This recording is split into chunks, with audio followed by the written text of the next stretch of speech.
qu'on appelle malaria, si la maladie qu'on appelle malaria est élevée au niveau du cerveau, là on appelle la malaria cérébrale. Souvent aussi la maladie qu'on appelle la malaria cérébrale, ça peut aussi pousser quelqu'un à se comporter comme un fou ou bien une folle. Là, ce n'est pas un problème grave. La maladie qu'on appelle la malaria cérébrale peut pousser l'homme à faire des actions, des choses comme un fou. Mais après avoir traité la personne qui souffre la malaria cérébrale, ou bien après avoir utilisé quelques comprimés, quelques médicaments, la personne qui souffre la malaria cérébrale, après avoir suivi un traitement, la personne va redevenir dans un état normal, comme toi et moi. Et quelques séquelles de la folie vont se disparaître. Mais, si la folie d'une personne a comme source diabolique, démoniaque, satanique, croyez-moi, la folie qui vient après avoir touché du fétiche, la folie qui vient après avoir signé quelques pactes dans le monde du ténèbre chez le diable Satan, cette folie ne se termine jamais par des comprimés. Cette folie ne se termine jamais par de traitements traditionnels, ni même par de traitements modernes. Par là, nous voyons la cause de la folie dans la vie d'une personne qui avait touché le fétiche, qui avait touché, qui avait signé la pacte avec le diable, qui avait vendu son âme au diable. Ce genre de folie, pour que l'homme soit délivré, pour que l'homme soit guéri, pour que l'homme récupère son état normal, l'homme a besoin de rencontrer le Créateur, le réparateur de brèches, le grand guérisseur, au nom de Jésus-Christ de Nazareth. Pendant que je suis en train d'étudier l'histoire de cet homme fou de Gadara, dans Luc chapitre 8, 26 à 41, à 40, je me suis posé beaucoup de questions. Luc chapitre 8, verset 26 à 40. Je me suis posé beaucoup de questions. Mais pourquoi cet homme est devenu fou? Je me suis posé beaucoup de questions. Mais qu'est-ce que cet homme de Gadara, il avait fait quoi? Il avait touché quoi dans sa vie pour qu'il devienne possédé par plusieurs démons? Écoutez-moi très bien. Même que les gens de ce monde disent que en voulant trop gagner, tu risques de tout perdre. Le peu que tu as, tu risques même de perdre même ta propre vie. La cupidité, l'amour de l'argent, l'envie d'être reconnu par tout le monde, la célébrité, toutes ces choses, ce sont des moyens que le diable Satan utilise pour séduire l'homme afin de détruire à la fin la vie de cet homme. Bien-aimé, Satan ne bénit pas. Bien-aimé, le marabout ne bénit pas. Bien-aimé, la fétiche ne change pas la vie d'une personne. La fétiche n'apporte jamais la paix dans le cœur d'une personne. Essayez un peu de regarder le féticheur que vous fréquentez. Essayez un peu de regarder les marabouts, les magiciens que vous fréquentez pour avoir de l'argent, pour avoir du succès, pour avoir une maison en étage. Eux-mêmes les marabouts, eux-mêmes les féticheurs, ils passent la nuit dans une petite chambrette. Eux-mêmes les marabouts, eux-mêmes les féticheurs, dans sa maison, il n'a même pas une belle chaise pour s'asseoir.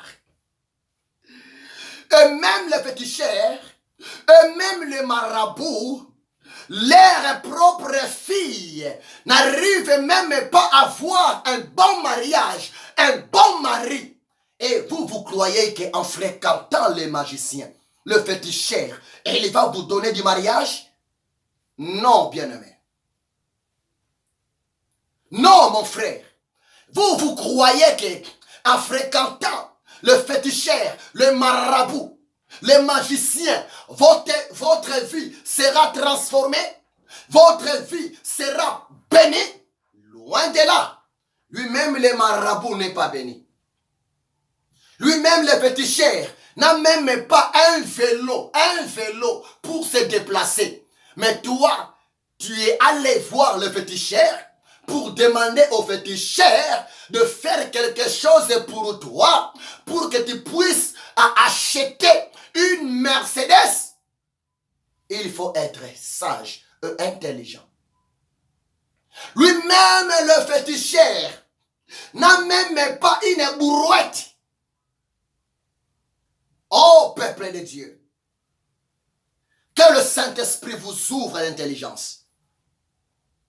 Que le Saint-Esprit enlève dans vos yeux les écailles pour commencer à voir selon Dieu. Je me suis posé la question. Mais qu'est-ce qui a poussé à cet homme de Gadara de devenir fou? Mais laissez-moi vous dire, peu importe la réponse, peu importe la raison qu'on peut avoir de la part de la famille de cet homme fou de Gadara, notre Dieu, Jésus de Nazareth, à cause de son amour, à cause de sa grâce, Jésus est venu pour mettre fin au règne du ténèbre dans la vie de son peuple. C'est pour cela, la Bible déclare dans le livre du prophète Ésaïe, le ténèbre ne régnera pas toujours sur la terre. parce que Jésus-Christ est venu. Il a dit, je suis la lumière du monde. Celui qui me suit ne marchera point dans le ténèbre, mais il aura la lumière de vie. Jean 8, verset 12. Même si vous lisez Jean 9, verset 5, Jean 9, 5, Jésus dira, pendant que je suis encore sur la terre, dans le monde, je suis la lumière du monde. Jésus-Christ est le même, hier, aujourd'hui, et éternellement. Si tu remarques le ténèbre envahisse ta vie, tu remarques tout est noir pour toi, tout est flou pour toi. Oh, je viens de te le dire, Jésus-Christ est la lumière. Il est là pour éclairer ta vie. Aimez seulement Jésus. Accroche-toi à Jésus-Christ. Aimez le principe de Jésus, la parole de Jésus. Même David dans Psaume 119, verset 105. Psaume 119, verset 105. David a dit à Dieu, ta parole éternelle Dieu est une lampe à mes pieds et une lumière sur mon sentier.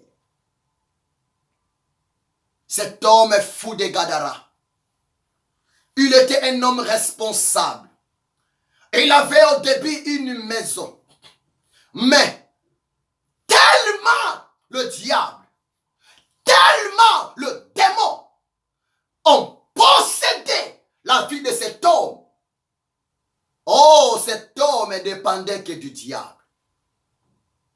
Bien-aimé, un homme possédé, une femme possédée, c'est une personne qui est dominée par les esprits diaboliques, démoniaques, sataniques. Un homme qui est habité par les démons, voire même cet homme, sa volonté ne fonctionne plus normalement.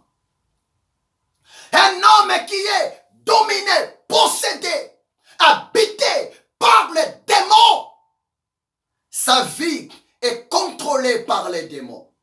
Sa façon de marcher est contrôlée, influencée par le démon.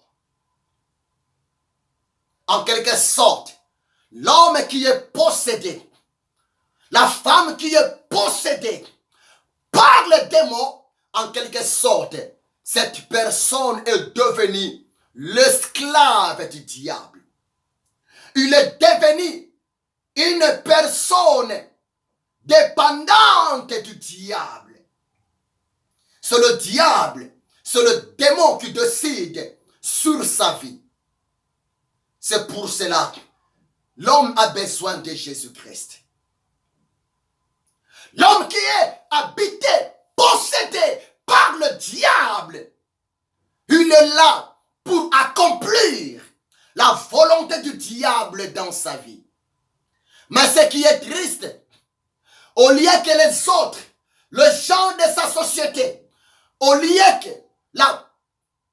les gens de sa famille, la population, au lieu que le gouvernement voient le diable à l'homme qui est possédé, mais malheureusement, les gens ne verront jamais le diable, mais les gens pour eux, ils vont voir, ils vont condamner la personne qui est possédée.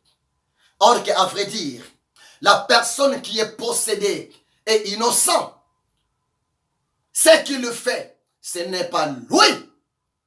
C'est le démon qui habite en lui. C'est le diable qui habite en lui. Mais qui va payer la conséquence? C'est l'homme qui est possédé. C'est pour cela, si le diable demande à son homme qui l'a possédé, aller boire dans l'alcool, va s'enivrer. La personne va boire plusieurs bouteilles bouteille d'alcool.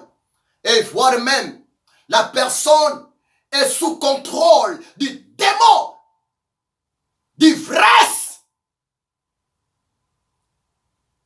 En traversant la route alphabétique, la personne est touchée par la voiture, la personne est morte. Et c'est pourquoi? Parce que la personne était sous l'influence d'alcool. La personne a perdu même le contrôle. La personne a perdu même comment regarder gauche à droite avant de traverser. Et l'accident est arrivé. La personne est morte. La vie de la personne est morte.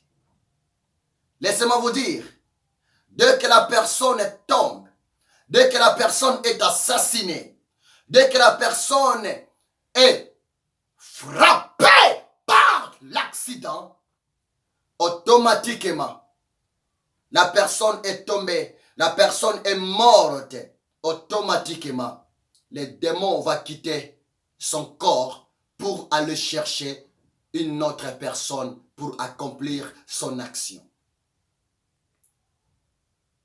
Laissez-moi vous dire, toute personne qui est morte sous l'influence diabolique, la personne là est perdue.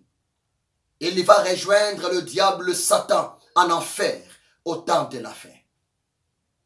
C'est pour cela que je vous demande d'accepter Jésus. Je vous demande de donner votre vie à Jésus. L'homme qui est possédé par le démon, le diable, le démon de l'impudicité, va lui dire, allez commettre l'adultère, allez commettre l'impudicité. Et l'homme possédé par un démon d'impudicité, après avoir écouté la voix du démon de l'impudicité, en allant fréquenter le pit, en allant fréquenter le prostitué, l'homme va attraper la maladie. L'homme peut attraper des infections. Et si la maladie n'est pas bien soignée, après 2-3 jours, après 1 mois, 2 mois, après 1, 2, 3 ans, l'homme qui était habité par l'esprit d'impudicité, il va mourir. Dès qu'un impudique meurt, le démon de l'impudicité quitte son corps, quitte son âme pour aller chercher l'autre partenaire, l'autre client. Mais l'homme qui vient de mourir dans la vie d'impudicité, il est devenu un candidat de l'enfer. Il va rejoindre le diable, le Satan, en enfer. Mes amis, le salut n'est pas pour les cadavres. Le salut n'est pas pour les morts. Mais le salut, c'est pour toute personne qui est en vie. Même si votre pasteur, même si votre pape, votre bishop, votre cardinal organise la messe des morts, le jour de ta mort, pour demander à Dieu de t'accepter dans le paradis. Bien-aimé, Dieu n'est pas un Dieu des morts. Là, ça devient en quelque sorte une corruption. Le salut est personnel. On ne communique pas le salut. On ne donne pas le salut, mais on reçoit le salut personnellement. Tant que tu es en vie, c'est le moment de mettre en ordre ta vie. Parce que si tu meurs aujourd'hui avec le démon de l'impudicité, avec le démon de la sorcellerie, avec le démon d'ivrognerie, avec le démon du vol, de mensonge, de la cupidité, d'égoïsme, ta place, c'est l'enfer. Mais laissez-moi vous dire, Dieu n'a jamais créé l'enfer pour toi et moi. Dieu a préparé l'enfer pour les démons et pour le diable Satan. C'est le diable Satan et ses démons. Ils lui font par tous les moyens que le peuple de Dieu se retrouve ensemble en enfer avec lui. C'est pour cela le diable ne vient que pour dérober, égorger et détruire la vie de l'homme créé à l'image de Dieu en utilisant plusieurs techniques, plusieurs ruses. Bien-aimé, c'est tellement profond. Je suis toujours dans l'introduction, malgré nous sommes au deuxième jour de mon enseignement. Le fou de Gadara. Je ne sais pas, cet homme avait fait quoi pour arriver dans cet état de la folie? La Bible dit, lorsque Jésus de Nazareth s'est présenté au bord de la mer de Galilée, de Gadara, cet homme fou de Gadara, après avoir regardé Jésus, voir Jésus de loin, cet homme est approché.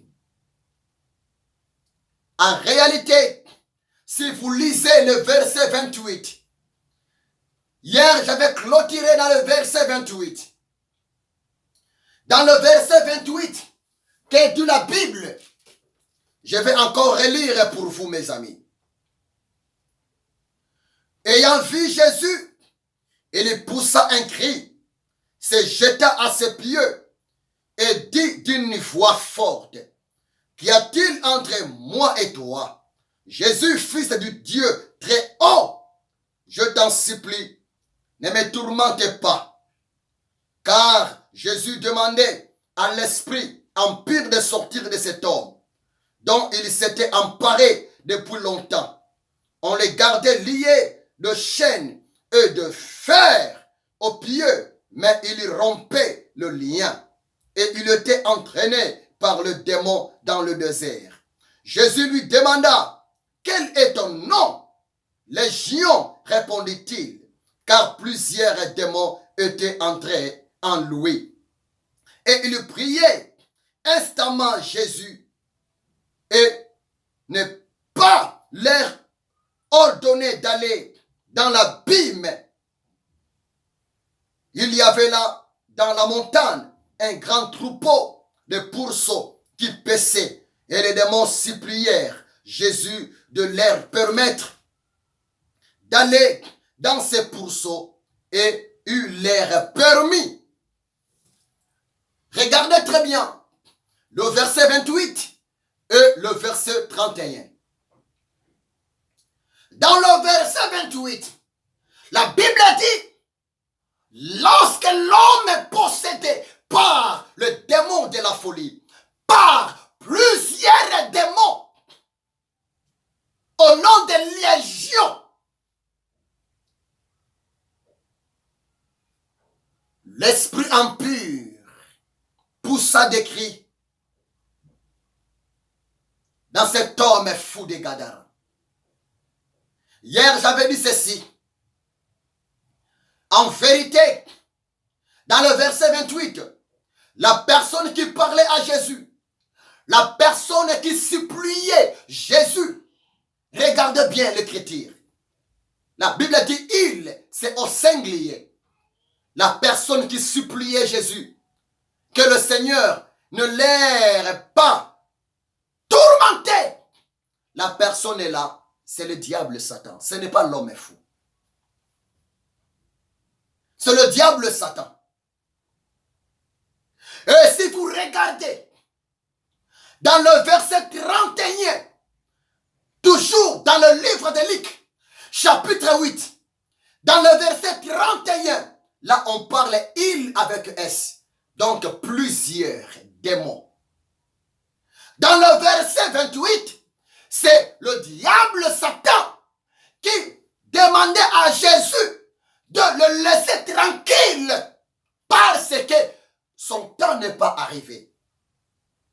Dans le verset 31, le diable Satan, ensemble avec les autres démons, dans la vie de cet homme fou, suppliait, demandait à Jésus de leur envoyer au troupeau du pourceau. Que dit la Bible? Jésus a accepté leur demande. Ce n'était pas pour leur profit, ce n'était pas pour leur intérêt, mais si Jésus avait accepté ces jours-là, la demande du diable Satan, la demande de démons, c'était beaucoup plus pour l'intérêt de l'homme fou, de l'homme créé à l'image de Dieu.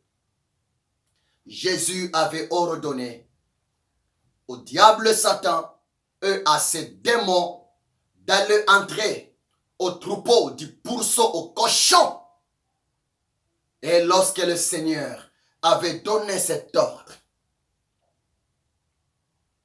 les démons, légion, plusieurs démons, avec leur chef Lucifer, le diable Satan, ils sont sortis dans le corps de cet homme de Gadara et ils sont entrés dans le pourceau, le cochon, et cet homme était complètement délivré. Cet homme était complètement libéré sous l'influence du diable Satan.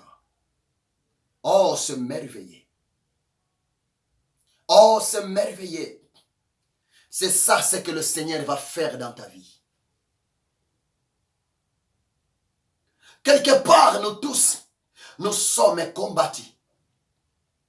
Quelque part, nous tous, nous sommes dérangés par l'ennemi. Quelque part, nous tous, nous sommes influencés, persécutés d'une manière et d'une autre. Mais laissez-moi vous dire, ce mois de juillet, le Seigneur a décidé de mettre fin au règne du diable dans nos vies, dans nos familles, dans nos activités, parce que Jésus-Christ est venu pour nous libérer sous l'influence satanique. Bien-aimés, c'est tellement riche cet enseignement. Mais je vais continuer ça. Cet homme était libéré. Si vous regardez très bien, que de la Bible, les démons qui étaient sortis dans la vie de cet homme, ces démons étaient entrés au troupeau du pourceau. Ces démons étaient entrés dans le cochon. Et ces troupeaux, ces pourceaux, se sont jetés dans la mer. Et ces pourceaux étaient tous péris. Écoutez-moi très bien, mon frère. Toi qui ne manges pas les cochons. Toi qui ne manges pas les pourceaux. Lisez bien la parole de Dieu. La Bible dit, les démons, après avoir entré dans les pourceaux, écoutez la révélation. Les démons, après avoir entré dans les pourceaux, les démons ont conduit les pourceaux à la direction de la mer, à la direction de l'eau. Et les pourceaux se sont jetés dans l'eau. Ils étaient noyés dans l'eau et les pourceaux étaient péri dans l'eau. Écoutez la révélation. Mais les démons n'étaient pas péris dans l'eau ensemble avec les pourceaux. Pendant que les pourceaux se sont jetés dans l'eau, pendant que les pourceaux se sont noyés dans l'eau, pendant que les pourceaux se périssent dans l'eau, les esprits diaboliques, démoniaques, et ils y sont restés dans l'eau, et une autre partie des esprits se sont dirigés dans des montagnes. Parce que la fin des démons, le royaume du diable Satan, la fin du diable et de son royaume est réservée après le jugement dernier. Par là, je voulais seulement vous dire, mon frère,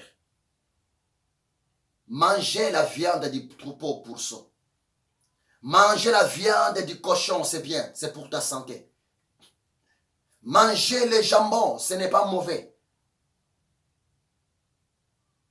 Si tu me dis que non, moi je ne peux jamais manger les pourceaux, les troupeaux pourceaux. Je ne peux jamais manger les cochons parce que les démons sont entrés dans les cochons. Mais écoutez-moi bien. Mais ces cochons-là, leur vie était finie dans l'eau. Mais pourquoi tu bois aussi de l'eau? Si tu ne manges pas les cochons, mais évitez aussi de boire de l'eau. Bien-aimé, il ne faut jamais interpréter la parole de Dieu avec l'ignorance. Que le Saint-Esprit ouvre vos yeux. Que le Saint-Esprit ouvre, s'il vous plaît, votre intelligence. Le diable, Satan, peut utiliser n'importe quel animal. Prévenez que dans le jardin d'Éden, le diable, Satan, a utilisé le serpent. Le serpent n'est pas Satan. Satan n'est pas aussi serpent. Mais le diable, Satan, a utilisé le serpent pour tromper maman Ève. Bien-aimé, que le Saint-Esprit vous ouvre l'intelligence spirituelle. Le diable Satan, le démon aujourd'hui, a aussi la capacité d'utiliser même le chat, même le chien, même les oiseaux, exemple,